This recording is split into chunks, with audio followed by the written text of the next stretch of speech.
కనపడుతోంది అలా దిద్దుతున్నట్టు ఏమన్నా? కానీ వింటున్నటువంటి రాముడి యొక్క మేధస్సులోకి వెడుతున్న ఈ విషయాలు. ఓ, పితృకార్యం అంటే ఇలా ఉంటుంది, ఇంత శ్రద్ధతో చెయ్యాలి. తండ్రి గారి శ్రాద్ధం అంటే, తల్లిగారి శ్రాద్ధం అంటే అంత గౌరవంగా, అంత మర్యాదతో పెట్టవలసినటువంటి రోజు. చూశావా మా పితృదేవత, మా పెద్దవాళ్ళు ఎలా బతికారో, చూశావా తొందరపడితే ఎంత ఇబ్బందులు వచ్చాయో తెలుసుకుంటున్నాడు పిల్లాడు. ఏది నేర్పాలో ఆ సంస్కారం నేర్పుతున్నాడు, ఏది ఇవ్వాలో అది నేను ఇచ్చేసాడు. నిన్నను యాక్సిలేటర్ బిగించాడు, ఇవాళ బ్రేకులు బిగిస్తున్నాడు. ఇప్పుడు ఆ కారు లోకానికి ఉపయుక్తం అవుతోంది. ఇదే నేను మీకు మనవి చేసింది ఉపోద్ఘాతంలో. కాబట్టి ఇప్పుడు సుపర్ణవచనం శ్రుత్వా శోంశుమాన్ అతివీర్యవాన్ త్వరితం హయమాదాయ పునరాయాన్ మహాయశాః. ఆయన గరుత్మంతుడి మాటలు విన్నాడు. ఓ, మా పితృదేవతలకి జలతర్పణం చేయడం కుదరదు, కాబట్టి ఇప్పుడు ఆ గుర్రాన్ని తీసుకుని వెళ్ళిపోయాడు. వెళ్ళిపోయి సగర చక్రవర్తితో చెప్పాడు, ఏమయ్యా చెయ్యడం కుదరదు తాత, ఎందుచేతనంటే మా పినతండ్రులు ఇటువంటి వ్యగ్రతతో కూడిన మహర్షి తేజస్సు చేత మరణించారు, అందుకని నేనేం చెయ్యలేకపోయాను, జలతర్పణ చెయ్యలేదు, వద్దన్నాడు గరుత్మంతుడు. ఇదిగో గుర్రాన్ని తీసుకొచ్చాను. అశ్వమేధం పూర్తయిపోయింది. సగర చక్రవర్తి బతికున్నంత కాలం బాధపడుతూనే ఉన్నాడు. అయ్యయ్యో ఎలాగరా, కొడుకులు 60,000 మంది చచ్చిపోయారు, వాళ్ళకి జలతర్పణ లేదు, ఎలా వాళ్ళను ఉద్ధరించడం, గంగను ఎలా తీసుకురావడం? కొన్ని వేల సంవత్సరములు పరిపాలించినంత కాలం దిగులుతోనే పరిపాలించాడు. ఎందుకు పట్టింది ఆ దిగులు? పాపం ఆయన తప్పు కాదు, వాళ్ళ అత్యుత్సాహం. ఇప్పుడు ఆయన బాధపడి బాధపడి బాధపడి కొంతకాలానికి కాలధర్మం గతే రామ, ఎంత బాగా మాట్లాడతాడండి, చచ్చిపోయాడండో, కాలధర్మం చెందాడు అన్నాడు. మా నాన్నగారి శరీరం పడిపోయిందండి అండం ఒకెత్తు, మా నాన్నగారు చచ్చిపోయారండి అండం ఒకెత్తు. చాలా గౌరవం ఉంటే మీరు అన్నీ ఒక్కలా ఆయన కులాసాగా ఉన్నారా అండి అని అడగడం ఒకెత్తు. ఏమంటే నేను ఆ ఊళ్ళో ఉండేటప్పటికే వారికి 90 సంవత్సరాలు, వారు ఇప్పుడు కులాసాగా ఉన్నారా అని అడగడం ఒకెత్తు. నేను ఆ ఊళ్ళో ఉండేటప్పటికే ఆయనకి 90 ఏళ్ళు, ఆయన ఇంకా బతికున్నారా అని అడగడం ఇంకో ఎత్తు కదండి. మాటల చేత దేవతలు మన్నన చేసి వరంబులిత్తురు. మీ మాట మీ సంస్కారాన్ని ఆవిష్కరిస్తుంది. కాబట్టి కాలధర్మంగతే రామ సగరే ప్రకృతి జనాహ. కాలధర్మం చెందాడయా, కాలంలో అందరూ ఏ ధర్మాన్ని చెందుతారో పంచభూతాల్లో సగర చక్రవర్తి కూడా అలా కలిసిపోయాడు. తర్వాత ఆయన కుమారుడైనటువంటి దిలీపుడు రాజ్యానికి వచ్చాడు. అంత ఖ్యాతి గణించినటువంటి దిలీపుడు కొన్ని వేల సంవత్సరములు ఈ భూమండలాన్ని పరిపాలించాడు. పరిపాలించినంత కాలం ఇదే బెంగ. అయ్యో నా పితృదేవతల్ని ఎలా తరింప చెయ్యాలి, ఎలా ఆకాశంలోంచి ఆ గంగ వస్తుంది, ఎలా తీసుకురావడం, దీని గురించి చింతించి చెయ్యగలిగింది లేక దిలీపుడు కూడా శరీరాన్ని విడిచిపెట్టేశాడు. దిలీపుడు శరీరం పడిపోయిన తర్వాత ఆయన కుమారుడు భగీరథుడు రాజయ్యాడు. భగీరథుడు రాజైన తర్వాత భగీరథుడు కొన్ని సంవత్సరములు పరిపాలన చేసిన తర్వాత మంత్రులు చెప్పారు, మీ ముందు వాళ్ళు పరిపాలన చేసినప్పుడు ఈ బెంగతోనే ఉన్నారు, ఇప్పటికీ నీ వంశంలో కొంతమంది పితృదేవతలు ప్రేతత్వం నుంచి విడుదల పొందలేదు, అలాగే ఉన్నారు దాహంతో. మీ వంశంలో వాళ్ళు ఎవరు చేయలేకపోయారు ఈ పని. ఆయన విన్నాడు, తప్పకుండా ఈ పని నేను చేస్తానన్నాడు. మీరు ఒకటి బాగా గుర్తుపెట్టుకోండి, తండ్రి అంటేనే మర్యాద లేనివాడు ఎక్కడో ముత్తాతల మీద గౌరవంతో ఏదైనా చేస్తాడా? వాడు చేసేది ఏమి ఉండదు. ఇప్పుడు రాజ్యానికి వచ్చిన వాడు హాయిగా రాజ్య సుఖాలు అనుభవించాలా, వాళ్ళ కర్మ అండి, అప్పుడు ఏదో వాళ్ళు అలా అక్కర్లేని పనులు అన్నీ చేశారు, పోయారు, పోన్లే ద్రోవ ఊసేందుకు ఇప్పుడు మనం పరిపాలన చేసుకుందాం ధర్మంగా అనొచ్చు. త్యాగం అంటే ఇది. తన కొరకు తాను బతకడం కాదు, తను ఎందులో పుట్టాడో ఆ వంశంలో వాళ్ళను ఉద్ధరించడం గొప్ప అనుకున్నాడు. రాజ్యాన్ని వదిలిపెట్టి అరణ్యానికి వెళ్ళిపెట్టి తపస్సుకి. రామ, ఆ భగీరథుడు మీ వంశంలో వాడు, రాముడు చెప్తున్నాడు. విశ్వామిత్రుడు వింటున్నాడు. రామచంద్రమూర్తి, ఓ, తన వంశకర్తల్ని ఉద్ధరించడం కోసం రాజ్యాన్ని విడిచిపెట్టి తపస్సు చేశారు మా వాళ్ళు. ఇదే రామచంద్రమూర్తి. భరతుడికి రాజ్యం కావాలంటే తీసేసుకోమను, నేను ఇటు నుంచి అరణ్యాలకు వెళ్ళిపోతానన్నాడు. మీకు శ్రీరామాయణంలో తర్వాత రామచంద్రమూర్తి యొక్క సత్యధర్మ నిష్టంతో వశిష్ఠ విశ్వామిత్రులు మాట్లాడిన మాటల్లోంచి వచ్చినదే. గురువు అంటే అది, గురువు వాక్ అంటే అలా ఉంటుంది, వినేవాడు ఉంటే. కాబట్టి ఇప్పుడు ఆయన గోకర్ణ క్షేత్రాన్ని చేరాడు. నేను తీర్థయాత్రకు వెళ్ళినప్పుడు ఈ గోకర్ణ క్షేత్రం గురించి బస్సులో క్విజ్ పెట్టుకుంటూ వెళ్ళాం కూడా, రామాయణము గోకర్ణ క్షేత్రము అని. ఆ గోకర్ణ క్షేత్రం చాలా గొప్పగా ఉంటుంది. శృంగేరి వెళ్ళేటటువంటి వాళ్ళకి ఆ గోకర్ణం, ఆ తర్వాత ఉడిపి, మూకాంబిక, ధర్మస్థలి, కుక్షి సుబ్రహ్మణ్యం, కుక్కి అంటుంటారు, కుక్షి సుబ్రహ్మణ్యం, శృంగగిరి, ఇవన్నీ ఒక చోటికి వచ్చేటటువంటి ప్రదేశాలు. అవి అక్కడికి వెళ్ళి గోకర్ణ క్షేత్రానికి వెళ్ళి తపస్సు చేశాడు. ఎటువంటి తపస్సుట? ఊర్ధ్వబాహు పంచతప మాసాహారో జితేంద్రియ తస్య వర్ష సహస్రాణి ఘోరే తపసి తిష్ఠిత. ఎవరో చేసినటువంటి పొరపాటు వంశంలో. ఈయన ఎంత కష్టపడుతున్నాడో చూడండి. ఊర్ధ్వబాహు రెండు చేతులు పైకెత్తాడు. పంచతప నాలుగు వైపులా గ్రీష్మ ఋతువులో అగ్నిహోత్రాన్ని పెట్టుకుని కన్నులు ముయ్యకుండా సూర్యుడి వంక అలా చూస్తూ ఉన్నాడు. దీన్ని పంచాగ్నిహోత్ర తపస్సు అంటారు. పంచతప మాసాహారో నెలకి ఒక్కరోజే ఆహారం తిన్నాడు. జితేంద్రియ ఇంద్రియములను గెలిచి నిలబడ్డాడు. తస్య వర్ష సహస్రాన్ని 1000 తపస్సు చేశాడు. ఘోరే తపసితి స్థిత ఘోరమైన తపస్సులో బ్రహ్మగారి గురించి అలా నిలబడ్డాడు. ఇప్పుడు చతుర్ముఖ బ్రహ్మగారు ప్రీతి చెందారు. అబ్బా ఎంత ఘోరమైన తపస్సు చేస్తున్నాడు రా, ఆయన దిగొచ్చారు. భగీరథ మహాభాగ ప్రీతస్తేహం జనీశ్వర తపసాచ సుతప్తేన వరం వరయ సువ్రత. నాయన నీకేం కావాలి, నీ తపస్సు చేత ప్రీతి చెందాను, నీకేం కావాలో కోరుకో ఇస్తానన్నారు. ఆయన అన్నారు గంగాయాః సలిలక్లిన్నే భస్మన్యేషాం మహాత్మనాం స్వర్గం గచ్చేయురత్యంతం సర్వే మే ప్రపితామహాః దేయాచ సంతతిర్దేవ నావసీదేత్ కులంచనః ఇక్ష్వాకూణాం కులే దేవ ఏషమేస్తు వరపరః. మా ప్రపితామహులైనటువంటి వారు పితృ పితామహ ప్రపితామహ. ప్రపితామహులైనటువంటి వాళ్ళంటే ముత్తాతలు దాహం కూడా తీరకుండా ప్రేతత్వం విడవడానికి వీలు లేకుండా పడున్నారు. కపిల మహర్షి యొక్క ఆగ్రహ జ్వాలలకు భస్మరాశులై వాళ్ళ నుంచి గంగ ప్రవహించాలి. అందుకని స్వర్గలోకం నుంచి గంగని విడిచిపెట్టండి, ఇది నా మొదటి వరం. 2, ఏమి ప్రారంధమో తెలియదు కానీ మా ఇక్ష్వాకు వంశంలో ఎప్పుడూ సంతానం కోసం ఇబ్బందులు పడుతున్నారు. మా ఇక్ష్వాకు వంశం సంతానానికి ఇబ్బంది పడకుండా మా వంశము ఎప్పుడూ సంతోషంగా పుత్రపౌత్రాభివృద్ధిగా ఉండేటట్టుగా అనుగ్రహించవలసింది. అంటే చతుర్ముఖ బ్రహ్మగారు చూసి అన్నారు, తప్పకుండా ఇందులో ఒక వరం నేను నీకు ఇచ్చేస్తున్నాను. ఇక్ష్వాకు వంశంలో ఇంకా సంతానానికి ఇబ్బంది లేకుండా తప్పకుండా వంశం కొనసాగుతుంది, బిడ్డలు పుడతారు. కానీ నాయన గంగ ఆకాశంలోంచి పాతాళలోకంలోకి రావాలన్నావే, ఆ కోరిక నేను తీర్చలేను. ఎందుకో తెలుసా? గంగాయాః పతనం రాజన్ పృథివీన సహిష్యసి పృథివీన సహిష్యతి తాం వై ధారయితుం వీరనాన్యం పశ్యామి శూలినః. గంగ ఆకాశంలోంచి కాని భూమి మీద పడిందా, పాతాళలోకానికి వెళ్ళాలంటే ముందు భూమి మీద పడాలి. భూమి మీద కాని పడిందా, ఈ భూమి తట్టుకోలేదు, కదిలిపోతుంది భూమి.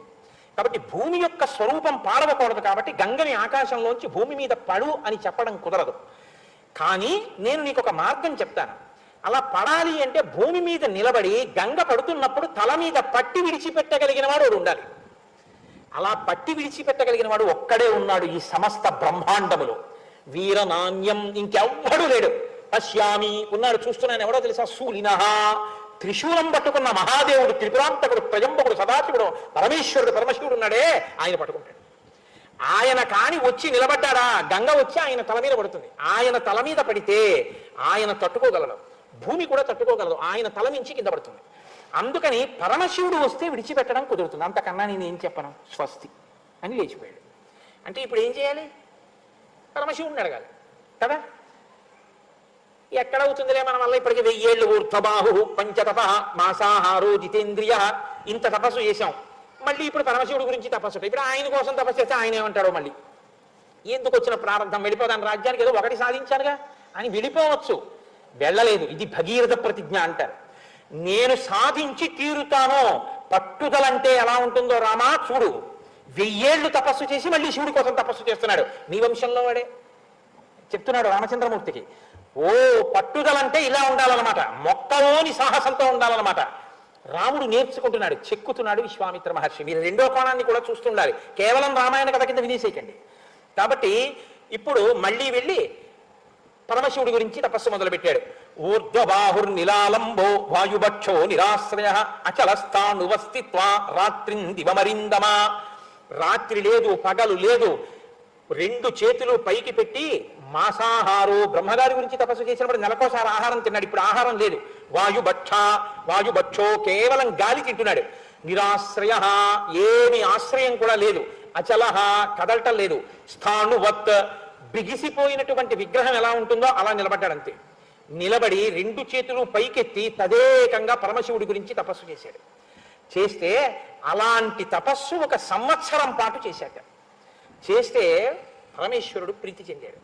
ప్రీతస్తేహం నరశ్రేష్ఠ కరిష్యామి తమాప్రియం శిరసాధారయిష్యామి శైలరాజ సుతామహం. ఇది శంకరుడంటే తండ్రితనం, మహానుభావుడిది. ఆయన అన్నాడు నీకేం కావాలి అని అడగలేదు. నాయన ప్రీతస్తేహం నరశ్రేష్ఠ. ఏమండి మీరంటే మాకు ఎంతో సంతోషంగా ఉంది, ఒకసారి కింద నించోండి, ఫస్ట్ ఫ్లోర్లోంచి నీళ్లు వస్తామంటే నించుంటారా? పరమశివుడు అంటే అది. ఆయన అంత పితృహృదయం ఉన్నవాడు మహానుభావుడు. కాబట్టి తప్పకుండా నేను పట్టుకుంటానన్నాడు, అడగకుండా. రాజసుతామహం అన్నాడు. సరే వెళ్ళాడు. అసలు ఆ నిలబడినటువంటి భంగిమ ఆశ్చర్యంగా ఉంటుందండి. ఆ భంగిమ ఉపాసన యోగ్యం, అద్భుతం. రెండు కాళ్ళు పక్కకి పెట్టి రెండు చేతులు ఇలా నడుం మీద వేసుకుని ఇలా తల కొద్దిగా పైకెత్తి ఇలా జటాజూటాన్ని కొంచెం విస్తరించి పడు జటాజూటంలో అన్నట్టుగా ఇలా నిలబడి ఉంటాడు. విజయవాడ కనకదుర్గమ్మ దేవాలయంలో ఉంటుంది అటువంటి మూర్తి. ఇలా చూస్తూ ఉంటాడు. ఇలా ఆయన వెళ్ళి నిలబడ్డాడు. వచ్చి పడు అని చూసిందిట పైనుంచి గంగమ్మ. చూసి అచింతయచ్చసాదేవి గంగా గంగా పరమదుర్ధరా విషాంయహం హి పాతాళం శ్రోతసా గృహ్య శంకరం తస్యావలేపనం జ్ఞాత్వా క్రుద్ధస్తు భగవాన్ హరః తిరోభావగితిం బుద్ధిం చక్కిరే త్రినయనస్తదా సా తస్మిన్ పతితా పుణ్యే రుద్రస్య మూర్ధని హిమవత్ ప్రతిమే రామ జటామండలగహ్వరే సా కథం చిన్మహీం గంతుం న శక్నోద్యత్నమాస్థిత నైవ నిర్గమనం లేభే జటామండలమోహిత. ఆయన అలా నిలబడి పైకి చూస్తున్నాడు. గంగమ్మ పైనుంచి చూసిందిట. శంకరుడు నించున్నాడు, తపస్సు చేసి సాధించాడు, వెళ్ళు అన్నారు. ఇప్పుడు ఆవిడ ఒక విచిత్రమైన నవ్వు నవ్విందిట. నవ్వి అనుకుంది, పిచ్చాడు, ఏమిటో నన్ను పట్టుకుంటానని నించున్నాడుగా బ్రహ్మగారు అన్నారని వచ్చి నించుండిపోయాడు. ఏమిటో అనుకుంటున్నాడు.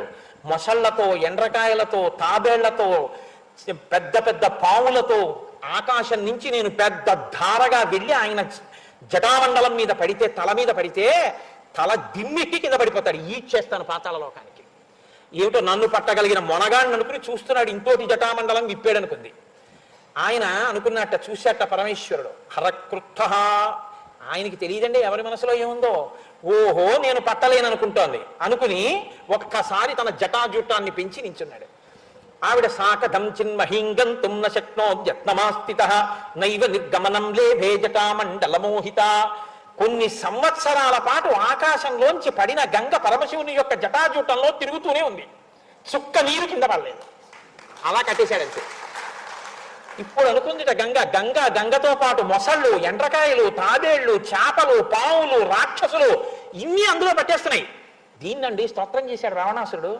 నేను గంగానది సైకతంలో కూర్చుని విశ్వనాథుడి వంక చూస్తే జటాటవీగల జల ప్రవాహ భావిత స్థలే గళేవలం జలంబితాం భుజంగతుంగమాలికాం ఢమఢమఢమఢమ నినాదమడ్డమర్వయం చకార చండ తండవం తనోతున శివ శివం జటాకటాహ సంభ్రమ భ్రమం నిలింప నిర్ఝరీ విలోల వీచి వల్లరి విరాజమానమూర్ధని ధగద్ధగద్ధగద్ధగజ్వలల్లలాట పట్ట పావకే కిశోర చంద్రశేఖరే రతి ప్రతిక్షణం మమ అగర్వ సర్వమంగళా కళాకదంబ మంజరీ రస ప్రవాహ మాధురీ విజృంభణా మధువ్రతం స్మరంతకం పురంతకం భవంతకం మఖాంతకం గజాంధకాంతకాంతకం తమంతకంతకం భజే అంటూ అందులో చెప్తాడు. పరమశివుడు తాండవం చేస్తుంటే ఆ జటాజూటం ఇలా తిరుగుతుంటే అందులో గంగానది కూడా తిరుగుతుంటే బిందెలో నీళ్లు తిరుగుతున్నట్టుగా తిరిగేటటువంటి ఓ పరమశివ, గంగతో నిండినటువంటి ఆ జటాజూటంతో ఉన్నటువంటి నీ స్వరూపాన్ని నేను ఈ గంగానది సైకతంలో కూర్చుని నీ ఆలయ శిఖరం వంక చూస్తే కదా నిలింప నిర్జరీ నికుంజకోట రేవసన్ విముక్త దుర్మతి సదాశిరస్త మంజలింవాన్ కదా నిలింప నిర్జరీ నికుంజకోట రేవసన్ విముక్త దుర్మతి సదా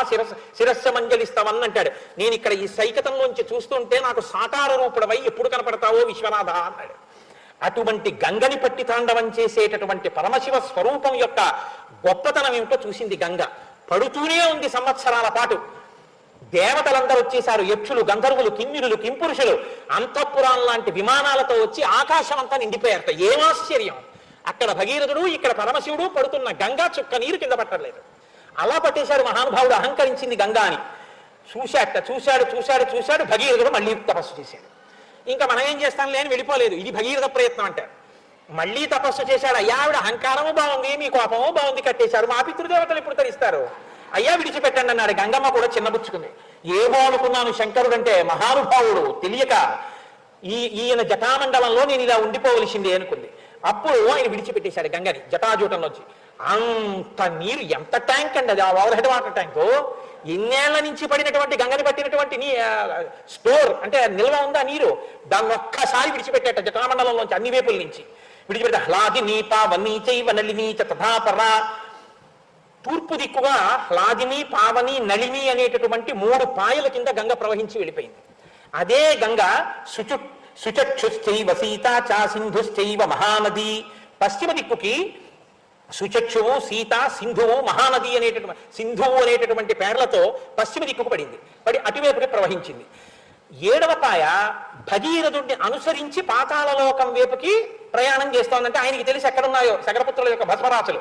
అందుకని ఆయన ముందు రథం మీద భగీరథుడు పెడుతున్నాడు, వెనక గంగ ప్రవహించి వెళ్ళిపోతుంది. ముందు భగీరథుడు, వెనక గంగ వెళ్ళిపోతుంటే చూశారట, అక్కడి నుంచి పడుతున్న గంగా పరమశివుడి జటాజూటం, ఆయన ఒళ్ళంతా తడిసిపోయి పడుతున్న గంగ ప్రవాహం, ఆ గంగలో వెళ్ళిపోతున్నటువంటి పావులు, మొసళ్ళు, ఎండ్రకాయలు, ముందు భగీరథుడు, ఆయన వెనక వెళ్ళిపోతున్న గంగ కొన్ని చోట్ల కింద పడుతూ, కొన్ని చోట్ల పైకి లేస్తూ, కొన్ని చోట్ల తుంపర్లు కక్కుతూ, కొన్ని చోట్ల గుద్దుకుంటూ, కొన్ని చోట్ల చప్పుడు చేస్తూ, కొన్ని చోట్ల సుడులు తిరుగుతూ అది వెళ్ళిపోతుంటే గగనాశంకర శిరస్తతో ధరణిమాశ్రిత వ్యసత్పత జలం తత్ర తీవ్ర శబ్ద పురస్కృతం. బ్రహ్మాండమైనటువంటి ఘోష, చప్పుడు, రంగతుంగ తరంగ సంఘములతో, రంజిల్లు ఘోషంబుతో, బంగారంబగు పొంగుతో, నురకతో, పువ్వాట తుంపర్లతో భంగులు సల్పుతూ జంఘలించుతున్న భో భాగము నుండి జారం గంగమ్మను దల్చితే శిరమనన్ రంజిల్లుతుని శంకర అంటారు. అలాంటి గంగావతరణం. ఆ గంగమ్మని పట్టి విడిచిపెడుతుంటే, గంగమ్మ విడుతుంటే చూశారట అందరూ. మత్స్య కచ్చప సంఘైశ్చ సింసుమార గణైస్తథా తతద్భిపతి పతితైశ్చాన్యైః వ్యరోచత వసుంధరా. ఆ దేవతలు, యక్ష, గంధర్వ, కిందిర, కింపురుషాది సమస్త జాతులు ఆకాశంలో నిలబడిపోయాయి. ఆ నిలబడిపోతే వాళ్ళ విమానాల కాంతులు మేఘాల కాంతులతో కలిసిపోయిట. పడిపోతున్నటువంటి గంగ కాంతులు హంసల గుంపులు పడిపోతున్నట్టున్నాయిట. అందులో మెరిసిపోతున్నటువంటి చేపలు, మెరిసిపోతున్న మొసళ్ళు, మెరిసిపోతున్న పావులు, వీటి మెరుపులతో ఆకాశం నిండిపోయిందిట. కింద పడిన గంగ వెళ్ళిపోతుంటే ఆ ప్రవాహపు కాంతులు, నురుగు, శబ్దం, కొన్ని చోట్ల వంటర్లు తిరుగుతోంది, పైకెక్కుతోంది, కింద పడుతోంది, ముంచెత్తుతోంది. వెళ్ళిపోతుంటే చూశాక ఏమి అదృష్టం రా నిజంగానని గగనాశంకర స్థిత తతో ధరణిమాశ్రితా. అప్పుడు వీళ్ళందరూ చూసి సామాన్యమైనటువంటి గంగావతరణం అని తత్ర దేవర్షి గంధర్వామ సుధా తలవాసిన భవాంగపతితంతో యం పవిత్రమితి పస్పృశు.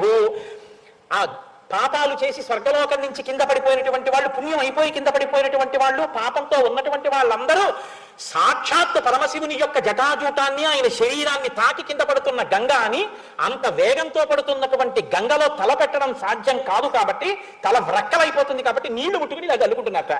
చల్లుకోగానే పాపరాశంతా దగ్ధమైపోయి మళ్ళీ వాడు విమానాల్లో ఊర్ధ్వలోకాలు వెళ్ళిపోతున్నట్ట.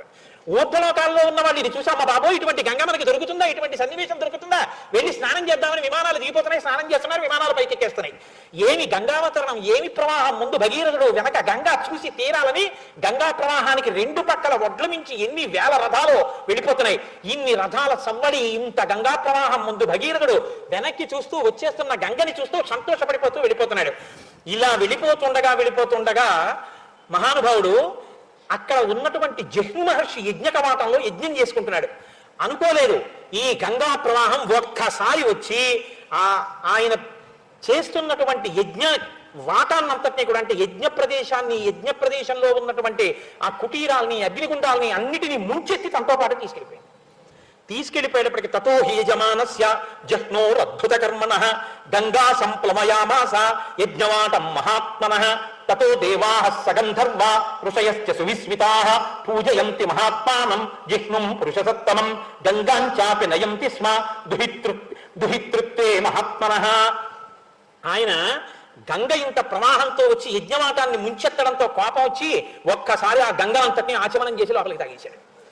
ఇప్పటి వరకు ఆకాశంలో చూస్తున్న వాళ్ళు, గంగ వెంట పరిగెత్తుకొస్తున్న వాళ్ళు ఇలా చూసేటప్పటికీ గంగ లేదు, ఎండిపోయింది మొత్తం భూమి. అయ్య బాబోయ్ ఇదేంటి జహ్ను మహర్షి ఇలా తాగేశాడు, చప్పుడు ఆగిపోయింది. వెనకాతల ప్రవాహం లేదు. భగీరథుడు ఇలా వెనక్కి చూశాడు, ఏమీ లేదు భూమి, హిమాలయాల వరకు. ఏమైపోయింది గంగని చూశాడు. జహ్ను మహర్షి లోపలికి గుచ్చేసుకున్నారు గంగని అన్నారు.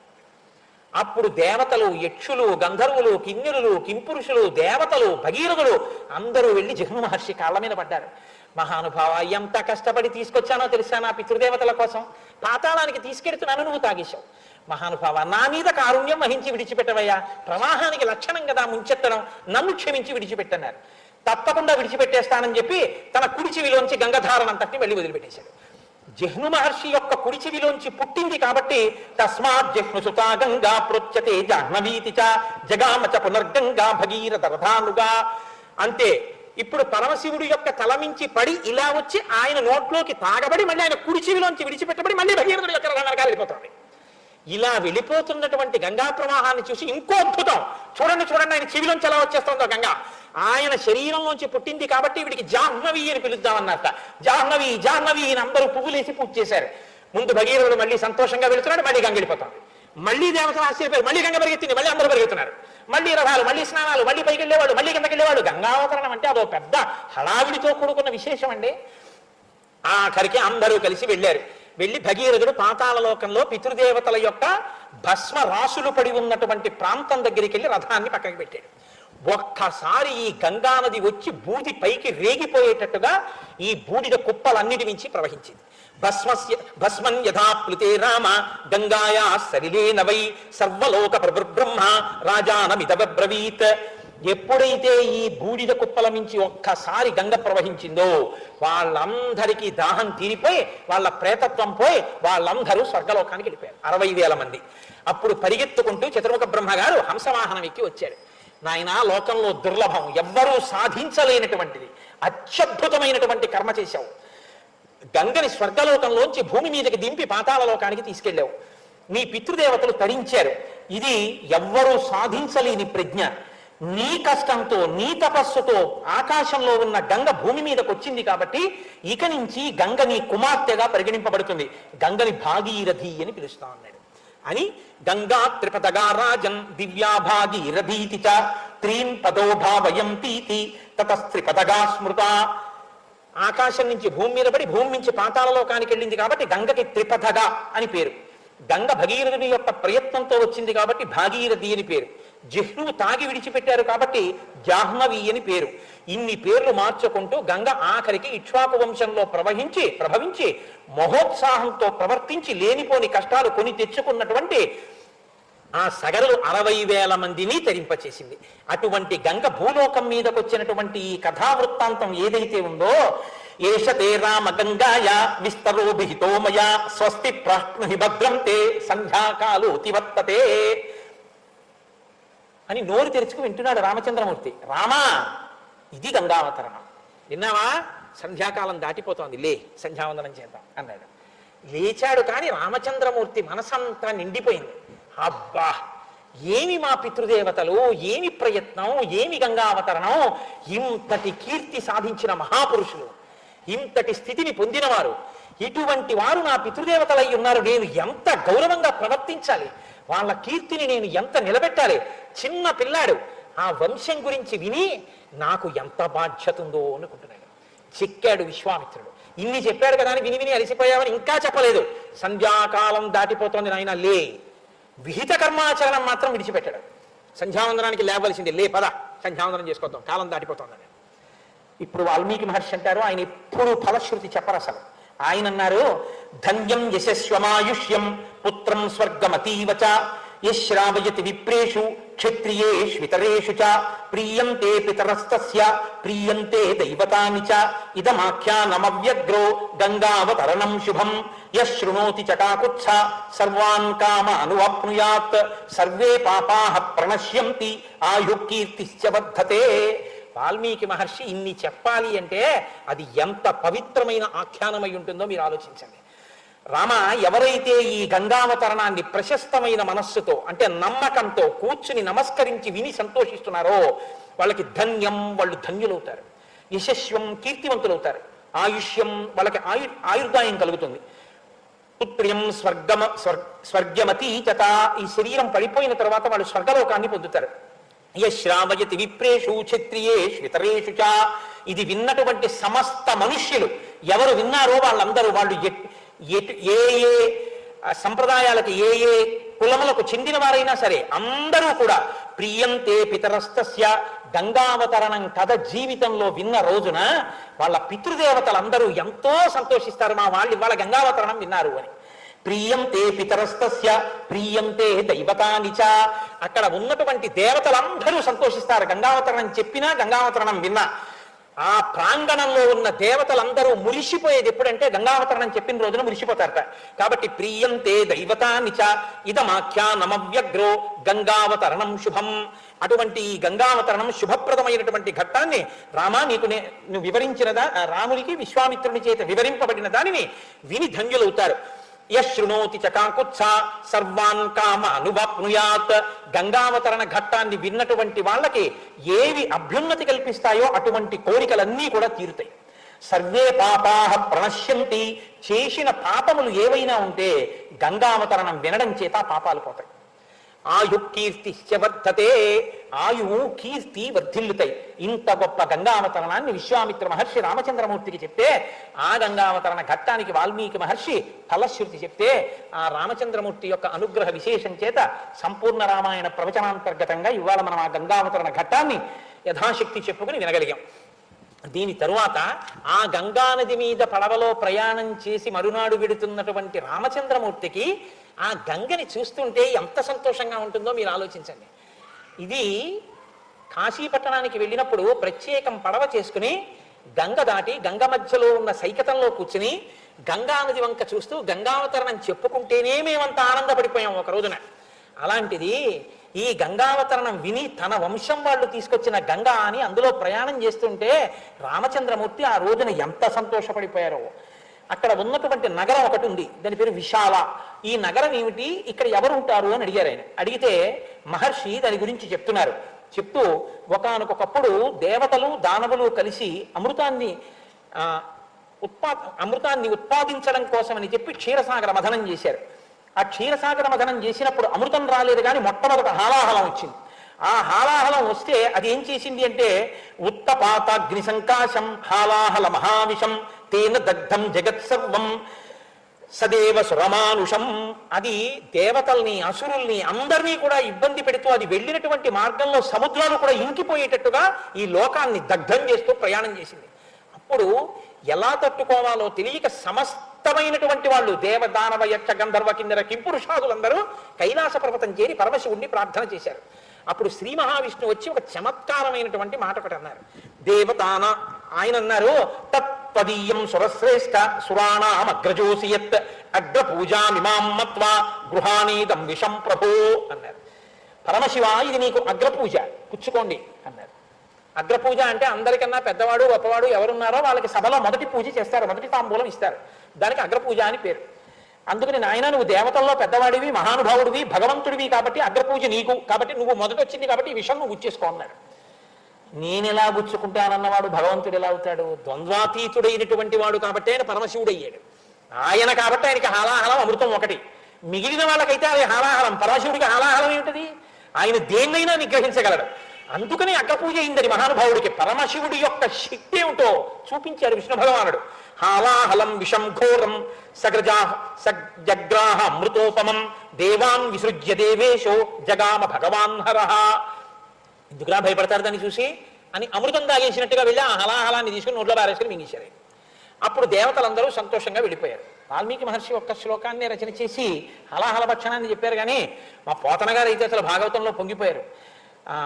తన చుట్టూన్ చుర సంఘముల్ జయధ్వానంబులన్ బొబ్బిడన్ ఘన గంభీర రమంబుతో శివుడు లోకద్రోహి గుంపోకు రమ్మని కింగేలిత మల్చి కూర్చి కడిగా నంకించి జంబూ ఫలంపున మహావిషమున ఆహ్వారించే హేలాగతిన్ కదలంబారవు పాప పేరు వడలన్ ఘర్మాంబుజాలంబు పుట్టదు నేత్రంబులు నెర్రబారవు నిజ జూటాచంద్రుడున్ కందడున్ వదనాంబోధము వాడదా విషమును ఆహ్వానించుచో డాయుచో పదిలంబై కడిచేయుచో దిగుచుతో భక్షించుతో మృంగుచో అన్నారు. అందరూ భయపడిపోతుంటే ఈయన ఎదురెళ్ళి హలాహలం దగ్గరికి ఎక్కడికి పోతావు రా అని చేత్తో పట్టుకుని నలిపి ముద్ద చేసి నోట్లో పెట్టుకుని, పైగా పార్వతీదేవి వంక చూసి ఇది తింటే నాకు ఏమైనా అయిపోతుంది అనుకుంటున్నావా? భక్షింతు హాలా శిక్షింతు హాలాహలమును భక్షింతును మధుర సూక్ష్మ ఫలరసముక్రియన్ రక్షింతు ప్రాణికోట్లను వీక్షింపును నేడు వికజబ్జముఖి. పార్వతి ఏం బెంగపెట్టుకోక నన్ను ఏమైనా చేస్తుంది అనుకుంటున్నావా? కిస్మిస్ పండు తినేసినట్టు తినేస్తా చూడు ఈ హలాహలాన్ని అంటే. ఆవిడందిట నాకు భయం ఏమిటాయో నీ ఇష్టం వచ్చినట్టు చెయ్యందిట. ఆశ్చర్యపడు శుభబ్రహ్మ, అదేంటంటే అలా ఎలా అందండి అలా తినమని అన్నారు. మింగిడివాడు విభుండని మిరింగిడి దిగు గరళమని మేలుని ప్రజకుని మృంగమని సర్వమంగళ మంగళసూత్రమునంత మది నమ్మినదో అన్నారు. ఆ తల్లి మెడలో మంగళసూత్రం ఉంది, కామేశబద్ధ మాంగళ్య సూత్ర శోభిత గంధర. ఆయన మాంగళ్యం కడుతూ మాంగళ్యం తంతునాతేన మమ జీవన హేతున కంటే బధ్నామి శుభగేత్వం జీవ శరదాంశతం అన్నాడు. నువ్వు నూరేళ్ళు అంటే అనంతమైన కాలం ఈ మంగళసూత్రం నీ మెళ్ళో కడుతున్నాను, ఇది ఉన్నంత కాలం నేను ఉంటానన్నాడు. ఆవిడ మెళ్ళో మంగళసూత్రం ఉండగానే విషం తాగితే ఏమవుతుంది గుచ్చేసుకోండి. శంకరాచార్యుల వారి సౌందర్యలహరిలో ఒక అడుగు ముందుకేశారు. ఆయన నరసుధామప్యాస్వాద్య ప్రతిభయతరా మృత్యుహరిణీం విపద్యంతే విశ్వే విదిశతమ కముఖాద్యాది విషవ కరాళం యక్షేళం కబలతమత కాలకలనామ శంభో స్తంభూలం తపజనని తాటంక మహిమ అన్నారు. అమ్మా పరమశివుడు హలాహలం తిన్నాడంటే పెద్ద గొప్పే ఉందమ్మా, నీ తాటంకముల మహిమ, నీ ఐదోతనం గొప్పది విషయం తిన్నా బతికాడమ్మా. కాబట్టి మహానుభావుడు నోట్లో పెట్టుకున్నట్ట మింగుదాం అనుకున్నాడు. ఉదరము లోకంబులకు సదరంబుకు తెరిగి శివుడు చటుల విషాగ్ని కుదురుకుని కంట విలవన పదిలంబుకు నిలిపే మధుర సూక్ష్మ పలరసమగ్రి అన్నాడు. మింగేస్తే కడుపులో ఉన్న లోకాలు దగ్ధమైపోతాయని కంఠంలో పెట్టుకుని ఊరుకున్నట్ట. ఇక్కడ పెట్టుకుంటే ఈ కంఠం అంతా నీలంగా అయిపోయింది. పార్వతీదేవి చాలా సంతోషించింది. ఎందుకు ఆవిడికి సంతోషం? మా ఆయన ఇంత తెల్లగా ఉంటాడు, స్ఫటికమణి నిభం, ఇంత తెల్లగా ఉంటాడు, ఏదైనా చక్కటి నీలమణి హారం వేసుకుంటే ఆయనకి ఎంత బాగుంటుందో, తెల్లటి గుండెల మీద అనుకునేది. ఆయన నాకెందుకని ఓ పా వేసుకుంటాడు. మా ఆయన ఏమైనా వేసుకుంటే బాగుండని ఎప్పటి నుంచో అనుకుందట. నీలమణి పతాకం వేసుకుంటే కంఠం మీద కాంతి కొడితే ఎలా ఉంటుందో ఇప్పుడు మా ఆయన కంఠం అలా ఉందని ఆవిడ మురిచిపోయింది. రుద్రాధ్యాయంలో వేదం 2 చేతులు ఎత్తి నమస్కారం చేసింది ఆ స్వరూపానికి. అసౌ యోగ సర్పతి నీలగ్రీవో విలోహిత ఉతైనం గోపా అదృశన్ను దుషన్ను దహార్య. అభిషేకంలో రోజు అంటాం కదండి. ఆ నీలలోహిత స్వరూపాన్ని మహర్షులు కాదు, ఏమీ తెలియనటువంటి గోపకాంతలు తలల మీద నీళ్లు పెట్టుకుని వెళ్ళేటటువంటి వాళ్ళు కూడా ఆకాశంలో సూర్యోదయంలో ఆ నీలలోహిత రుద్రుడు కనబడతాడని వేదం నమస్కారం చేసింది. అంతటి మహానుభావుడయా పరమశివుడు హలాహల లక్షణం చేశాడు అన్నారు. లోకాన్ని రక్షించడానికి ఎంతంత కష్టాలు పడ్డారో, అమృతంలా ఎలా స్వీకరించారో, బాధపడుతూ పుచ్చుకోలేదు, అమృతంలా పుచ్చుకున్నారు లోకం కోసం. ఆ జాతికి వారసుడివి రామానువు. ఏమి చెక్కుతున్నాడండి విశ్వామిత్రుడు ఒక్కొక్క కథ. అప్పుడు మళ్ళీ క్షీరసాగర మథనం చేశారు. ఆది కూర్మం నేల మీద సముద్రంలోకి జారిపోతోంది. విష్ణువుని ప్రార్థన చేశారు. ఆయన పర్వతం మందర పర్వతం జారిపోతోంది. ఆయన ఆది కూర్మమై దాని కింద పడుకున్నారు. పడుకుంటే ఈ పర్వతం ఆయన వీపు మీద తిరుగుతుంటే వీపు రక్కుకుపోదండి. అంటే మహర్షి అన్నారు, చంటి బిడ్డని తల్లి తన పక్కన పడుకోబెట్టి మీకు నీ వీపు మీద చెయ్యి వేసి ఇలా నిమురుతుంటే, ఆ పిల్లాడు అమ్మ అలా నిమురుతుంటే ఎంతో సంతోషాన్ని పొందినంతగా తన పిల్లలైనటువంటి దేవదానవులు అమృతం కోసమని మందర పర్వతాన్ని తిప్పుతుంటే అది జారి పడిపోకుండా నేను ఆది కూర్మంగా కింద ఉండి రక్షింపగలుగుతున్నానన్న తృప్తితో తల్లి నిమురుతున్న వీపు ఉన్న పిల్లాళ్ళ పడుకున్నాడయా విష్ణువు, కష్టం అనుకోలేదు. అంటే భరించడంలో ఎంత అమృత హృదయంతో భరించాలో కష్టాన్ని చూపిస్తారు మహర్షి. నాయన అలా జరిగినటువంటి హాలాహల భక్షణం, అమృతోత్పాదనం, ఆ తర్వాత మోహినీ స్వరూపం, ఆ మోహినీ స్వరూపం రావడం, ఆ తర్వాత ఇక్కడ ఈ విశాలానగరం అనేటటువంటిది నిర్మింపబడింది. ఇప్పుడు మనం ఆ విశాలానగరంలో ఉన్నాం అని చెప్పిన తర్వాత మనం మిథిలా నగరానికి కదా వెళ్ళాలి, కాబట్టి వెడదామని చెప్పి వాళ్ళు బాగా మిథిలా నగరం దగ్గర దాకా వెడుతున్నారు. వెడుతూ మధ్యలో ఇంకొక విషయాన్ని చెప్పారు ఆయన. ఇక్కడే అమృతాన్ని దేవతలకే విష్ణువు పంచిపెట్టారు మోహినీ వేషంతో అన్న కోపంతో రాక్షసుల తల్లి అయినటువంటి దితి భర్త అయిన కశ్యప ప్రజాపతి దగ్గరికి వెళ్ళి ఇంద్రుణ్ణి చంపేసే కొడుకు కావాలని అడిగింది. ఆయన అన్నాడు, ఆవిడ ఒళ్ళంతా నిమిరేడు, 1000 ఏళ్ళు వ్రతం పాటించి గర్భంతో ఉన్నటువంటి కొడుకు పుడతాడన్నాడు. ఉంటా అని ఉంది. చిత్రం ఏమిటో తెలుసా అండి, ఇంద్రుడు శుశ్రూష చేయడానికి వచ్చాడు. ధర్మమే వచ్చినవాడు శుశ్రూష చేయడానికి వచ్చాడు. కాబట్టి చంపేవాడు తన కడుపులో ఉన్నాడు, చంపబడేవాడు శుశ్రూష చేస్తున్నాడు. ఆవిడ ఒప్పుకుంది.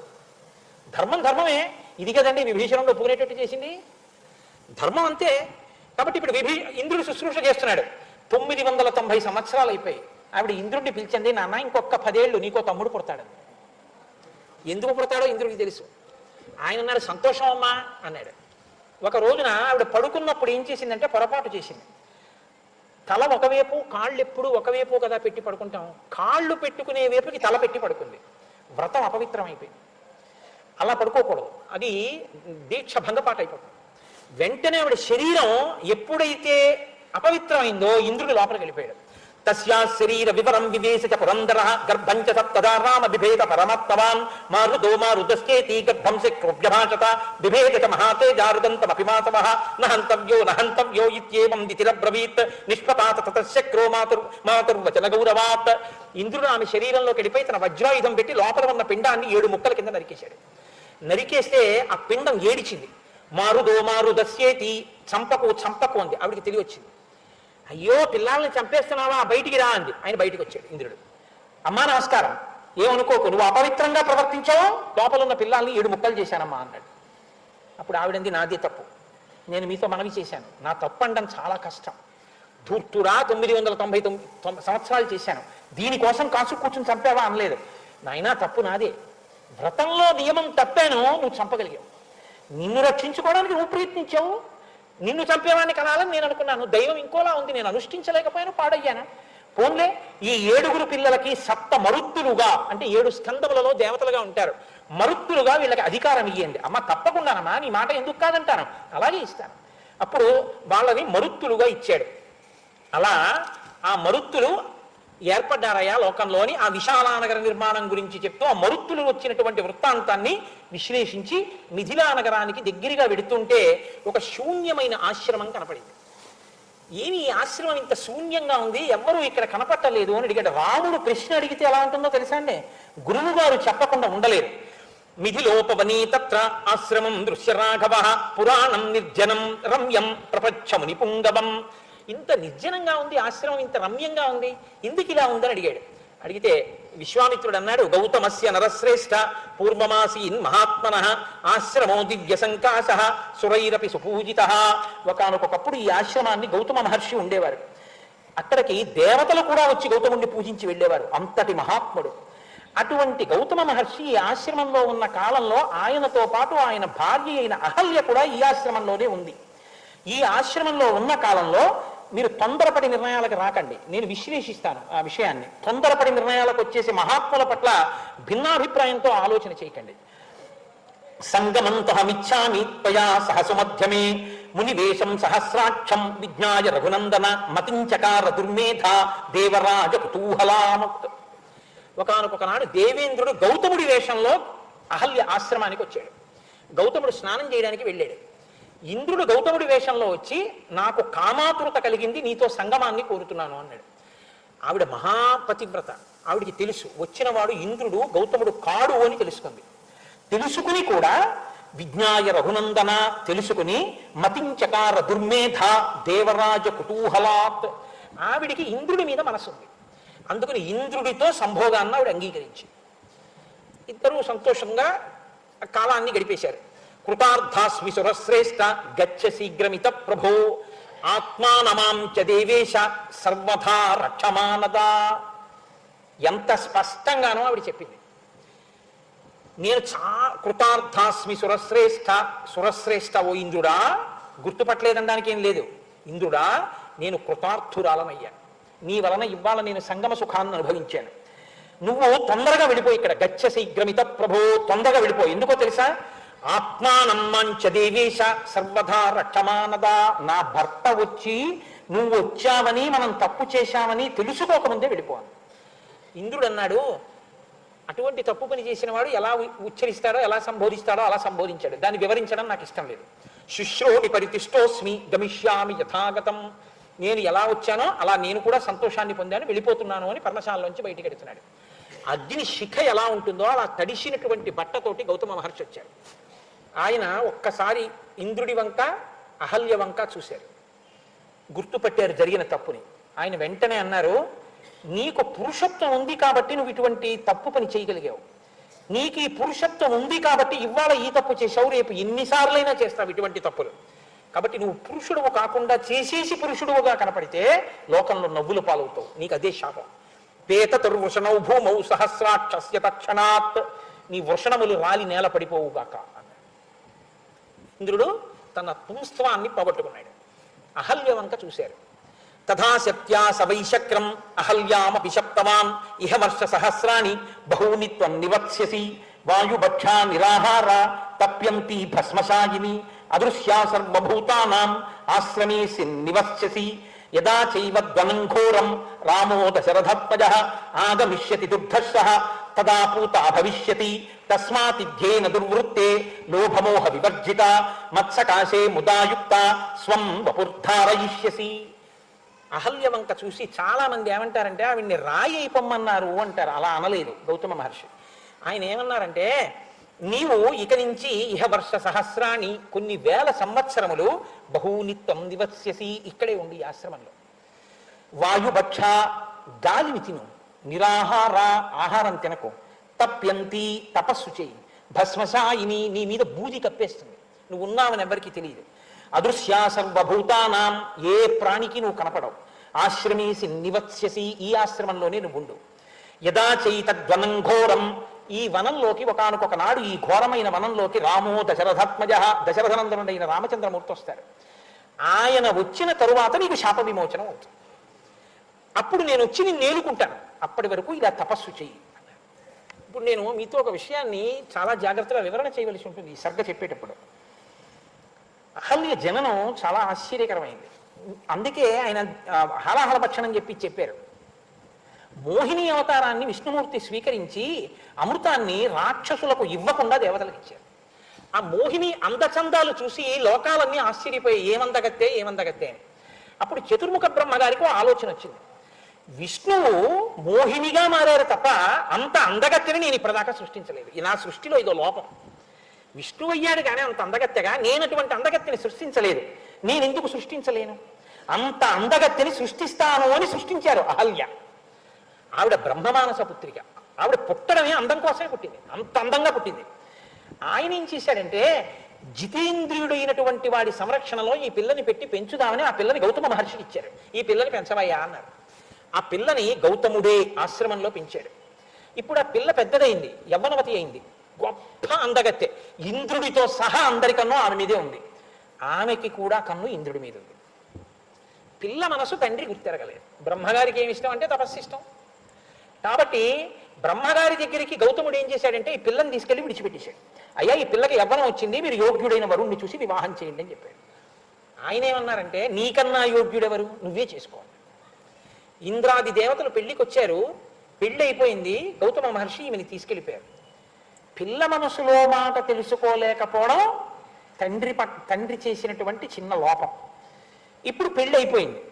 పెళ్లి అయిపోయినా కూడా ఇంద్రుడి మీద మనసు అహల్యకుండిపోయింది. గౌతమును ఉన్నతిని పొందకుండా ఆయన తపస్సు కోపం చేత మాత్రమే భంగం చెయ్యాలి. కాబట్టి అహల్యకి తన మీద అనురక్తి ఉంది కాబట్టి అహల్యని ఇబ్బంది పెట్టి తద్వారా గౌతముడు శాపవాక్కు విడిచిపెట్టి తపస్సు పోగొట్టుకునేటట్టు చేయడానికి ఇంద్రుడు వచ్చాడు. ఇప్పుడు ఇంద్రుడు అహల్య చెయ్యకూడని తప్పు చేసేశారు. ఒక భార్యని విడిచిపెట్టేయడానికి పురుషుడికి ఇంతకన్నా బలమైనటువంటి ఆధారం అక్కర్లేదు. మీరు బాగా గమనించండి. వదిలిపెట్టేశాడా గౌతముడు? నేను నిన్ను వదిలిపెట్టేస్తున్నానన్న మాట అన్నాడా? కోపం ఏమైనా పడ్డా? లేదు. ఏమన్నాడా తెలుసా అండి? ఇహ వర్ష సహస్రాన్ని బహూనిత్వం నివశ్యసి, ఇక్కడే ఉండు, వాయుభక్ష, గాలి తిను, నిరాహార, అన్నం తినద్దన్నాడు. ఎందుకని? నీవు తిన్న అన్నం నీ మనసు వేరొకరి మీద లగ్నమై ఉండగా తిన్న అన్నంలో 6వ వంతు నీ మనసుగా మారుతూ నీ మనసులో రజోగుణ తమోగుణ ప్రభావాన్ని పెంచి పెద్ద చేసింది. అన్నం తినేటప్పుడు ఏవి పడితే అవి చూస్తూ అన్నం తినకూడదు. పిల్లల్ని కూడా టీవీ సీరియల్ దగ్గర కూర్చోబెట్టి పాలిస్తే, పిల్లల్ని కూడా టీవీ సీరియల్ దగ్గర కూర్చోబెట్టుకుని అన్నం పెడితే పాత్రలకున్న వ్యగ్రత పిల్లలకి వస్తుంది. వాడు ఉగ్రవాదు అవుతాడు, పనికొచ్చేవాడు అవడం. కాబట్టి వాయుభక్ష నిరాహార, అన్నం తినకు. తప్యంతి, తపస్సు చెయ్యి, ఇక్కడే చెయ్యి. భస్మశాయిని, భస్మ కప్పేస్తుంది, నిన్ను బూది కప్పేస్తుంది. అలా ఉండిపో. నీవు చేసిన పాపం కడగబడుతుంది నువ్వు చేసిన తపస్సుకి. నీ తపస్సు చేత నీ పాపం కడగబడిన తరువాత, కడగబడిందని గుర్తు, పరంధాముడు ఈ లోకంలో నరుడిగా వచ్చి నీ ఆశ్రమానికి వస్తాడు. ఇక్కడికి నువ్వు పైకి లేస్తావు. లేచిన తర్వాత అప్పుడు నీకు ఇంకా పాపం లేదు. నేను వచ్చి నిన్ను ఏలుకుని తీసుకెడతాను. మళ్ళీ మన ఇద్దరం చక్కగా ఆశ్రమవాసం చేద్దాం. అప్పుడు నిన్ను వేలు పెట్టి చూపించగలిగిన ధైర్యం ఎవరికి ఉండదు. నీ పాపం కడగబడి నువ్వు అగ్ని శిఖగా నిలబడతావు. ఇప్పుడు బాగా ఆలోచించండి. గౌతముడు తన భార్యని ఉద్ధరించుకున్నాడా? గౌతముడు తన భార్యని విడిచిపెట్టుకున్నాడా? సనాతన ధర్మమునందు విడాకులన్న మాట లేదు. ఇది మీరు గుర్తించాలి. ఎంత పెంకిదమనివ్వండి, ఇంకోటమనివ్వండి, భార్య మీద నేరం చెప్పే అధికారం పురుషుడికి లేదు. భరించవలసిందే. ఆ 3 ముళ్ళంటే జీవితాంత సంబంధం అంతే. ఆమెని అలా భరించి ఆ జన్మ అలా ఉండవలసిందంతే. ఇంకా తప్ప విడాకులు ఇచ్చేయడం కానీ భార్యని విడిచిపెట్టేయడం కానీ ఈ జాతికి తెలియదు. ఇంతకన్నా అపరాధం లోకంలో ఇంకోటి ఉండదు. సంస్కరించుకుని భార్యగా ఏలుకున్నాడు తప్ప నిన్ను నా భార్యాస్థానంలోంచి తీసేస్తున్నానన్న మాట గౌతముడు అనలేదు. ఆ జాతికి వారసులమైనటువంటి మన దగ్గర పశ్చిమ దేశాల సంస్కృతితో ఇవాళ కలవడం, రేపు విడిపోవడం, విడాకులన్న మాట ఈ జాతికి చెందినది కాదు. అందుకే 1000 పడగల నవలలో విశ్వనాథ సత్యనారాయణ గారు తల కొట్టుకున్నారు. ఈ సమస్త భూమండలంలో ఉన్న సమస్త దేశాల వాళ్ళు ఈ జాతి వంక చూసి దేనికి నమస్కారం చేస్తారో తెలుసా? ఒకసారి 3 ముళ్ళు వేస్తే ఇక్కడ ఒక ఆడది ఒక మొగాడు జీవిత పర్యంతం అంతే వాళ్ళిద్దరి మధ్య అనుబంధం. ఒక పురుషుడు వేరొక స్త్రీ వైపుకి వెళ్ళాడు, ఒక స్త్రీ ఇంకొక పురుషుడిని వాంఛించరు. వాళ్ళంతే.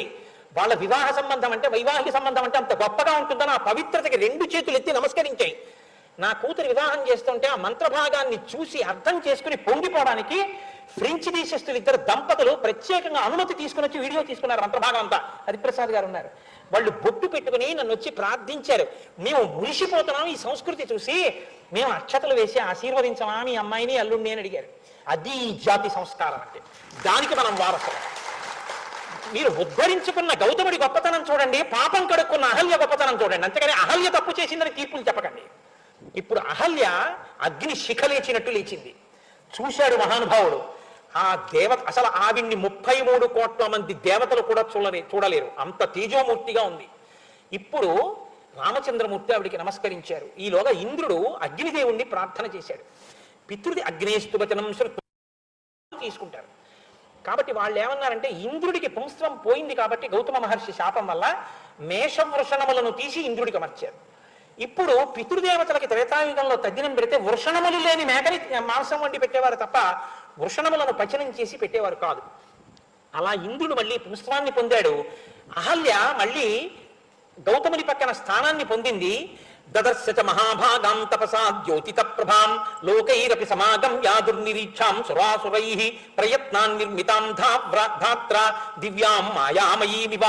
ప్రయత్నపూర్వకంగా చతుర్ముఖ బ్రహ్మగారు నిర్మించినటువంటి మాయామానుష స్వరూపంలా దేవతలు కూడా చూడ్డానికి వీలు లేనంత కాంతితో ఆమె తమ తపస్సులోంచి లేచి నిలబడిందిట. ఆవిడ తపస్సులోంచి బయటికి వచ్చినటువంటి స్థితి, ఆయన కాలు తగిలి రాయి మళ్ళీ నాతయింది ఆడదైంది అని చెప్తుంటారు. తెలుగునాట దీన్ని యథాతథంగా వాల్మీకి హృదయాన్ని పట్టుకుని అహల్య శాప విమోచనమైనటువంటి విశేషాన్ని రామాయణ కల్పవృక్షంలో విశ్వనాథ సత్యనారాయణ గారు, తెలుగు కవి మహానుభావుడు, ఆయన అనుభవించిన తీరు అసలు అనన్య సామాన్యం. ఆ అచేతనంగా, ఎందుకంటే ఆవిడికి స్పర్శ లేదు, అలా పడిపోయింది. వాయుభక్ష నిరాహారాతప్యంతి భస్మశాయిని. ఆవిడ బాహ్య స్మృతి ఎలా పొందిందో చెప్పారు విశ్వనాథ సత్యనారాయణ గారు. ప్రభుమేని పైగాలి పైవచ్చినంతనే పాషాణమొకటికి స్పర్శ వచ్చే, ప్రభుకాలి సవ్వడి ప్రాంతమైనంతనే శిలపొక్కదానికి చెవులు కలిగే, ప్రభుమేని నెత్తావి పరిమళించిన తోన యశ్వంబు ఘ్రాణేంద్రియంబునుంది, ప్రభునీలరత్నతోరణ మంజులంగంబుగన వచ్చి రాతికి కనులు కలిగే, ఆ ప్రభుండు వచ్చి ఆతిథ్యమును స్వీకరించినంత ఉపల హృదయ వీధి ఉపనిషద్వితానములకి శ్రీరామ భద్రాభిరామమూర్తి ఎగుచుతోచే. రామచంద్రమూర్తి ఆశ్రమంలోకి నడిచొస్తుంటే ఆయన మీద గాలి అహల్యకి తగిలేటప్పటికే ఆవిడికి చర్మం పనిచేయడం మొదలెట్టింది. రామచంద్రమూర్తి పాదములకు పెట్టుకున్న మంజీరముల ధ్వని ఆవిడ చెవిలో పెడితే ఆవిడ చెవులు పనిచేయడం మొదలెట్టేట. ప్రభునేని నెత్తావి పరిమళించిన తోన, ఆయన శరీరం మీద ఉండేటటువంటి సువాసన తగలగానే ఆవిడ ముక్కు పనిచేయడం మొదలుపెట్టింది. అప్పటి వరకు ఇంద్రియాలన్నీ లోపలికి వెళ్ళిపోయి. ఆ ప్రభునీలరత్నతోరణ మంజులంగంబు కనవచ్చి రాతికి కనులు కలిగే, ఆ నీల తోజిత మధ్యస్థ విద్యుల్లేకే భువాస్వర అన్నట్టుగా నీలమేఘ శ్యాముడు కదా ఆయన. ఆ కాంతితో కూడిన రామచంద్రమూర్తి యొక్క శరీర కాంతి ద్యోతకం కాగానే ఆవిడ కన్నులు పనిచేయడం మొదలెట్టేట. ఆ ప్రభుండు వచ్చి ఆతిథ్యమును స్వీకరించినంత. ఆయన ఆతిథ్యం స్వీకరిస్తున్నప్పుడు అహల్య పెడుతుంటే సీతా కళ్యాణ ఘట్టం ఆవిడికి ముందే తెలిసి సీతారాముడుగా, శ్రీరామచంద్ర ప్రభువుగా ఆవిడికి దర్శనమిచ్చేట. ఈ విషయాన్ని చెప్తూ ఇప్పుడు రామచంద్రమూర్తి వస్తే అహల్యకి శాప విమోచనం అయింది. ఎందుకంటే విశ్వామిత్ర మహర్షి చెప్పారు, నీ వల్లే శాప విమోచనం అవుతుంది, లోపలికి రా అని. శాప విమోచనం అయింది. అహల్య రాముడికి నమస్కారం చేయాలా, రాముడు అహల్యకి నమస్కారం చేయాలా? రాఘవౌతు తతస్తస్యాః పాదౌ జగృహుతస్తథా స్మరంతి గౌతమవచః ప్రతిజగ్రాహసాచతౌ. అంతటి మహాపతివ్రత నా తల్లితో సమానమైంది, గౌతమ మహర్షి భార్య, నేను బ్రహ్మచారిని, పిల్లవాణ్ణి, ఆ తల్లికి నేను నమస్కరించాలని రామచంద్రమూర్తి నేల మీద పడి అహల్యకి నమస్కారం చేశారట. ఇది వినయం అంటే. అప్పుడు అహల్య రాముడిని కూర్చోబెట్టి లక్ష్మణుడిని కూర్చోబెట్టి ఆతిథ్యం ఇచ్చిందిట. ఈవిడికి శాప విమోచనం అయిందని తను తెలుసుకోగానే హిమాలయాల నుంచి యోగ మార్గంలో వచ్చి గౌతమ మహర్షి అహల్యని స్వీకరించి తనతో పాటుగా మళ్ళీ ఆశ్రమానికి తీసుకెళ్లారు. ఇద్దరు సంతోషంగా ఉన్నారు. ఇది అత్యద్భుతమైన ఘట్టం. రాముడి మనసు మీద ఇది ఎంత ప్రభావం చూపించిందో తెలుసా అండి? వైవాహిక జీవితం అంటే ఇది. భార్యని ఉద్ధరించుకోవడం అంటే భర్త అలా ఉండాలి తప్ప అయిందానికి కాందానికి భార్యని అనుమానించేవాడు పురుషుడు ఎలా అవుతాడు? భార్య నిజంగా దోషభూయిష్ట అయినా ఉద్ధరించుకున్నవాడు భర్త. ఇది ఈ నమ్మకం ఆయన్ని ఏకపత్ని వ్రతుణ్ణి చేసింది. విశ్వామిత్రుడు చెక్కాడు రామచంద్రమూర్తిని. మనం ఆ జాతికి వారసులం. అటువంటి చోట విడాకుల కోర్టులు కేసులు చాలా దౌర్భాగ్యమైనటువంటి విషయం. అసలు ఈ జాతికి అది తెలియనే తెలియదు. కాబట్టి ఆ రామచంద్రమూర్తి అనుగ్రహం చేత అట్లాంటి ఇబ్బందులు లేకుండా మనందరం పరమ సంతోషంగా జీవితాలు గడిపేటటువంటి స్థితి అభ్యుదయము మనకి కలుగుగాక. మన బిడ్డలు పవిత్రమైన జీవితాన్ని గడిపేటటువంటి అనుగ్రహం ఆ సీతారాములు కృప చేయుగాక అని రామచంద్రమూర్తి పాదములు పట్టి ప్రార్థన చేస్తూ ఈ రోజు ఉపన్యాసం ఇక్కడతో పూర్తి చేస్తున్నాను. స్వస్తి. రేపటి రోజున అత్యద్భుతమైన ఘట్టం విశ్వామిత్రోపాఖ్యానం, అంటే విశ్వామిత్ర మహర్షి యొక్క జీవితాన్ని చెప్పి శతానందుల వారు చెప్తారు. సీతా కళ్యాణ ఘట్టం చెప్తారు. రేపు సీతారామ కళ్యాణం. అయితే ఈ సందర్భంగా నేను మీతో ఒక విషయాన్ని ప్రస్తావన చేయవలసి ఉంది. సీతారామ కళ్యాణం నరుడిగా వచ్చిన రామచంద్రమూర్తి యొక్క కళ్యాణం, కానీ స్త్రీ పాత్రతోనే చెప్తాం సీతా కళ్యాణం అని. ఈ సీతా కళ్యాణం చాలా గొప్పది కాబట్టి కార్యనిర్వాహకులు ఒక అత్యద్భుతమైన సంకల్పం చేశారు. మామూలుగా సీతా కళ్యాణం చెయ్యడం కాదు, రేపు ఉదయం 7 గంటలకి సీతమ్మ తల్లిని పెళ్లి కూతుర్ని చేస్తారు, రామచంద్రమూర్తిని పెళ్లి కొడుకుని చేస్తారు. రాత్రి సీతారామ కళ్యాణ ఘట్టం వివరిస్తాం. ఎల్లుండి ఉదయం సీతారామ కళ్యాణం జరుగుతుంది. అంటే రేపే మనం పెళ్లివారి ఇంట్లోకి వెళ్ళిపోతాం. రేపు మనందరం పెళ్లివారం ఇంకా. అమ్మవారిని రేపు అభ్యంగన స్నానం చేయించి పెళ్లి కుమార్తెని చేసి బుగ్గన చుక్కపెట్టి, రామయ్య బుగ్గన చుక్కపెట్టి, ఇద్దరికి బట్టలు కట్టి, రాముడు నరావతారం, ఇద్దరిని కలిపి కూర్చోపెడితే కోపడతాడు, మాకు పెళ్ళి అవ్వలేదు అలా కలిపి ఎందుకు కూర్చోపెట్టారని. అందుకని ఇద్దరిని వేరు వేరు ఆసనాల మీద కూర్చోపెడతారు. సీతమ్మ తల్లి పక్కన తోటపెళ్లి కూతురుగా పార్వతీదేవి కూర్చుంటుంది, రామచంద్రమూర్తి పక్కన లక్ష్మణమూర్తి ఉంటారు. అక్కడ సన్నిధానం చేసి ఉంటారు ఇద్దరు. ఉండగా మనకి లోకంలో కొన్ని విషయాలు చెప్తారు. సువాసినిత్వం అంటే సువాసిని, సువాసిన్యర్చన ప్రీత. అమ్మవారిట ఎప్పుడు ఒకటి కోరుకుంటుందిట, 5వ తనం ఏ ఆడదైనా నిలబెట్టుకోగలిగితే అమ్మవారు అనుగ్రహించి ఇచ్చిందిట. ఆవిడ ఎప్పుడు ఏం కోరుకుంటుందంటేట, నేనిచ్చిన సువాసినిత్వం కదా, నేను ఇచ్చిన 5వ తనం కదా, ఆ 5వ తనం ఉన్న వాళ్ళు నాకు ఒక్కసారి వచ్చి నాకు సేవ చేస్తే, నన్ను పూజిస్తే నేను పొంగిపోతానంటుంది. ఎప్పటికీ చెక్కు చెదరని 5వ తనాన్ని ఇస్తుంది. ఈ నామాలు తెలిసిండి కూడా చేయించకపోతే తప్పు కదండి. అందుకే రేపు ఒక చక్కటి ప్రయత్నం చేస్తున్నాం. కొన్ని రోళ్ళు రోకళ్ళు తెచ్చి ఇక్కడ పెడతారు, వాటిని అభిమంత్రిస్తారు. అంతకుముందు ఏమైనా దంపిన దోషాలు పోగొట్టి వాటికి పసుపు కొమ్ములు కడతారు. సువాసినులు చక్కగా రేపు స్నానానంతరం చక్కటి శౌచం కలిగిన వస్త్రం కట్టుకుని ఇక్కడికి వస్తే చక్కటి సీతారామ కళ్యాణానికి సంబంధించినటువంటి పాటలు వినపడుతుండగా మీ అందరూ కూడా ఒక వరుస క్రమంలో పసుపు కొమ్ములు దంపుతారు. మీ ఇంటి నుంచి సీతా కళ్యాణానికి సువాసినులందరూ 1, 2 మీకు ఎన్ని వీలైతే అన్ని పసుపు కొమ్ములు పట్టుకురండి. అక్కడ డబ్బా పెడతారు, అందులో వేయండి. ఆ పసుపు కొమ్ములు వేస్తే పెళ్లి కూతురుగా సీతమ్మ అక్కడ కూర్చుంటుంది. రేపు పెళ్లి కొడుకును. పెళ్లి కూతురైన సీతమ్మ ముందు సువాసినితో ఉన్న ఆడవాళ్ళు పసుపు దంపుతుంటే, పాటలు వినపడుతుంటే సీతమ్మ, శారదమ్మ, పార్వతీదేవి, గంగమ్మ, గంగావతరణమైంది వీళ్ళందరూ చూస్తారు. వీళ్ళు సువాసినులు కనుక నా కోసం, నా కళ్యాణం కోసం వచ్చి వీళ్ళు పసుపు దంపుతున్నారు. వీళ్ళ పసుపు కుంకాలు ఎప్పటికీ ఎన్ని జన్మలకి ఇలాగే ఉంచుతానంటుంది అమ్మవారు. నాకు ఆ నమ్మకం ఉంది. కాబట్టి రేపు సువాసినులందరూ కూడా రేపొక్క రోజు, దానివల్ల మీకు ఏదైనా కొంచెం మీ రోజువారీ కార్యక్రమంలో ఇబ్బంది కలగచ్చు, కానీ సాధ్యమైనంత వరకు ఇది మహత్తరమైన పని. కాబట్టి అందరూ కూడా విచ్చేసి చక్కగా పసుపు దంపండి. పసుపు దంపిన తర్వాత మీ అందరూ లక్ష్మీ స్వరూపాలు. ఎందుకంటే దేవేంద్రుడు లక్ష్మీదేవి దగ్గరికి వెడితే ఆవిడ కనపడింది, గృహలక్ష్మి గృహే గృహే. సీతమ్మ రేపు మిమ్మల్ని ఆవహిస్తుంది. మీరు వచ్చి పసుపు దంపితే పెళ్లివారు మిమ్మల్ని రక్తహస్తాలతో ఎలా పంపిస్తారండి పేరంటాలని. అందుకని రేపు మీకు సౌభాగ్య వస్తువులు ఇస్తారు. లలితా సహస్రనామ స్తోత్రంలో భాస్కర రాయల వారు వ్యాఖ్యానం చేస్తూ కొన్ని వస్తువులు చెప్పారు. ఆ వస్తువుల్ని ఆడది ముట్టుకుంటే భర్తకి గండం వస్తుంటే పోతుంది. ఆ వస్తువుల్ని కాలుతో తొక్కితే లేనిపోని గండం వస్తుంది. అలాంటివి కొన్ని వస్తువులు చెప్పారు. అనుములు, పెరుగు, ఆ తర్వాత ఎర్రటి పువ్వులు, చెరుకు కర్రలు, చెరుకు ముక్కలు, ధనియాలు, ఇలాంటివి. వీటితో పాటు పసుపు, కుంకం, ఈ సౌభాగ్య వస్తువులు ఇలా చేత్తో పట్టుకుంటే చాలు. అది ఒక్క 5వ తనం ఉన్న వాళ్ళకే అర్హతని పుచ్చుకోవడానికి.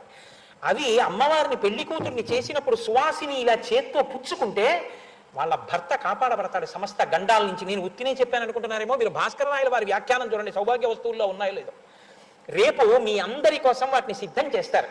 అమ్మలగన్నయమ్మ, ముగురమ్మల మూలపుటమ్మ, చాలా పెద్దమ్మ, సురారులమ్మ, కడుపారడి బుచ్చిన యమ్మ, తన్ను లోనమ్మిన వెల్పుటమ్మ, లమనంబున ఉండెడి యమ్మ, దుర్గమాయమ్మ, కృతాబ్ధినిత్యుత మహత్వ కవిత్వ పటుత్వ సంపదలు. అమ్మల గన్నయ్యమ్మ ఇక్కడే కొలువై ఉంది. నమ్మితి నామనంబున సనాతనులైన ఉమామహేశులన్ మిమ్ము పురాణ దంపతుల మీరు భజింతు కదమ్మ, మీటి పెద్దమ్మ దయాంబురాశివి కదమ్మ, హరిం పతి చేయుమమ్మ, నిన్ను నమ్మిన వారికెన్నటికి నాశము లేదు కదమ్మ ఈశ్వరి అంటూ రుక్మిణీదేవి. నేను మొట్టమొదటి పసుపు కుంకాలు మేళతాళాలతో పట్టుకెళ్ళి పార్వతీదేవికి ఇస్తారు. తర్వాత గంగమ్మ, తర్వాత శారదమ్మ, తర్వాత సీతమ్మ. వీళ్ళకి ఇచ్చిన తర్వాత చక్కగా మీరొచ్చి పసుపు దంపి 3 పోట్లు చాలు. 3 సత్యం ఎప్పుడు. అందుకే ఆచమనం 3 మాటలు, 3 ముళ్ళు అన్ని 3 సత్యం.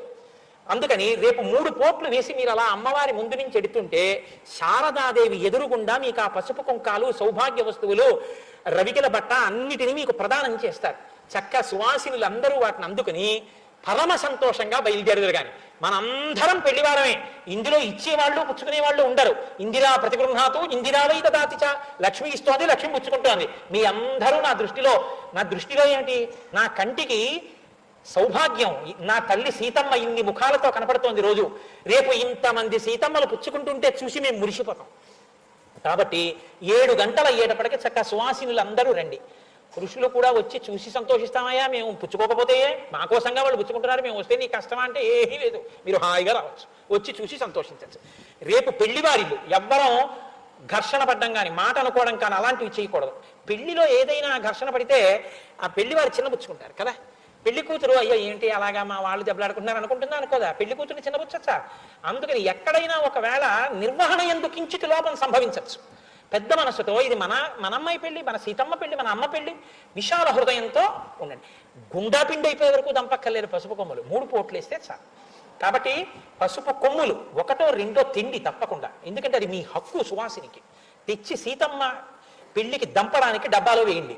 మీరు 3 పోట్లు వేసి సౌభాగ్య వస్తువులు అందుకుని వెళ్ళండి. కార్యనిర్వాహక వర్గం తరపున నేనే మిమ్మల్ని ఆహ్వానించేస్తున్నాను. నాకు అదో సంతోషం. ఆయన మైకట్టుకున్నా నేనే చెప్పేసుకుంటాను. కాబట్టి రేపు వచ్చి మీ అందరూ ఆ కార్యక్రమంలో పాల్గొని ఆ పసుపు దంపు పాట అవన్నీ వేస్తారు. రేపు వేస్తుండగా ఆ పాటలు వింటూ పసుపు దంపు ఇదంతా పసుపు వాసనతో నిండిపోతుంది. సీతమ్మ తల్లి పొంగిపోతుంది. రేపు ఇవన్నీ తోరణాలు కట్టేస్తారు. సాయంకాలం సీతారామ కళ్యాణం చెప్తాను, విశ్వామిత్రోపాఖ్యానం జరుగుతుంది. ఎల్లుండి సీతారామ కళ్యాణమే జరుగుతుంది. ఆ సీతారామ కళ్యాణం కూడా ఎప్పుడు జరిగే సీతారామ కళ్యాణం అనుకుంటున్నారేమో, అత్యద్భుత కళ్యాణం. సీతమ్మ తల్లిని బుట్టలో ధాన్యం పోసి తీసుకెళ్లి కూర్చోబెట్టి గౌరీ తపస్సు చేయించిన తర్వాత శాస్త్రం ఒక మాట చెప్తుంది. పెళ్లి కొడుకు పల్లకీలో వస్తాడు వరుడు. వస్తున్నప్పుడు తుమ్ము, దగ్గు ఇలాంటి అపశకునములు ఏవి వినపడకుండా ఉండడానికి వేదంలో కొంత మంత్రభాగం ఉంది. ఆ మంత్రాలు చదువుతారు.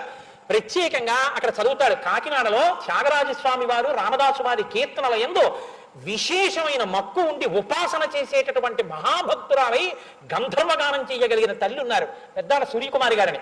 ఆ తల్లి రేపు ఉదయం బయలుదేరి గుంటూరు వస్తున్నారు. కళ్యాణం జరిగే ముందు 1 గంట సేపు ఆవిడ కచేరీ చేస్తారు సీతారాముల మీద. కచేరీ చేసిన తర్వాత ఈ వేద మంత్రాల మధ్యలో రాముల వారు పల్లకీలో పెళ్లికి వస్తారు. వచ్చి కూర్చుని పెళ్లి జరుగుతుంది. ముందు రోజు సీతారామ కళ్యాణం వినడం, ఎల్లుండి సీతారామ కళ్యాణం చూడడం, ప్రసాదాలు గుచ్చుకోవడం, రేపు సౌభాగ్య వస్తువులు గుచ్చుకోవడం. అహో భాగ్యమే భాగ్యం, నేను ఎంతకని చెప్తాను, అనుభవించదరుగాక.